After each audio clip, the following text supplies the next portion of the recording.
Hello, ഇപ്പോൾ ഞങ്ങളുടെ പുതമ്പാറയെക്കുറിച്ച് പറയാനാണെങ്കിൽ ഒരുപാടുണ്ട് കേട്ടോ.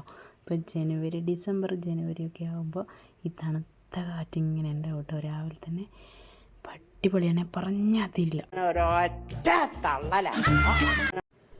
രാവിലെ കടയൊക്കെ തുറന്ന് ഇങ്ങനെ വെച്ച് അപ്പോൾ അച്ചാച്ചൻ്റെ അടുത്ത് വാഴക്കൃഷിയിലോട്ട് പോയതാണ് കേട്ടോ. അപ്പോൾ കേക്കും കട്ടൻ ചായയും കുടിക്കുവാണേ. പിന്നെ ബേക്കറി ഒന്നും ഞാൻ കഴിക്കാത്ത കേട്ടോ. ഞാൻ വളരെ കുറച്ചേ കഴിക്കാറില്ലേ, അത് കണ്ടപ്പോഴേ തോന്നി. അപ്പോൾ അവൻ ബ്രെഡും പിന്നെ മുട്ടയും വേണമെന്ന് പറഞ്ഞിട്ട് അവൻ വന്നോട്ടോ ചായ കുടിക്കാൻ. എന്തായത്? ഇതിനെ ഞങ്ങളിവിടെ ചായ എന്ന് പറയും. പട്ടണത്തിൽ എങ്ങനെയാ പറയുന്നതെന്ന് എനിക്കറിയത്തില്ല. ചായയൊക്കെ കഴിഞ്ഞ് അച്ചാച്ചനും മോനും കൂടെ വാഴ കൃഷിയിലേക്ക് പോവാണ് കേട്ടോ.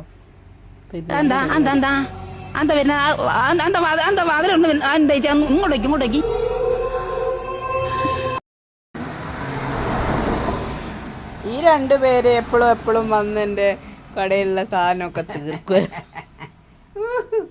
ഞങ്ങൾ ഇങ്ങനത്തെ കാര്യമില്ല എടുക്കുന്നുള്ളൂ. ഞങ്ങൾ അപ്പം എടുക്കുന്നില്ല അല്ലേ?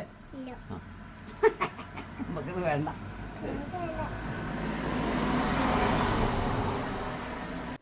വൈകുന്നേരം വന്ന് വീണ്ടും ഒരു ചായയും കുടിച്ച് പോയി കേട്ടോ. അപ്പോൾ ബൈ.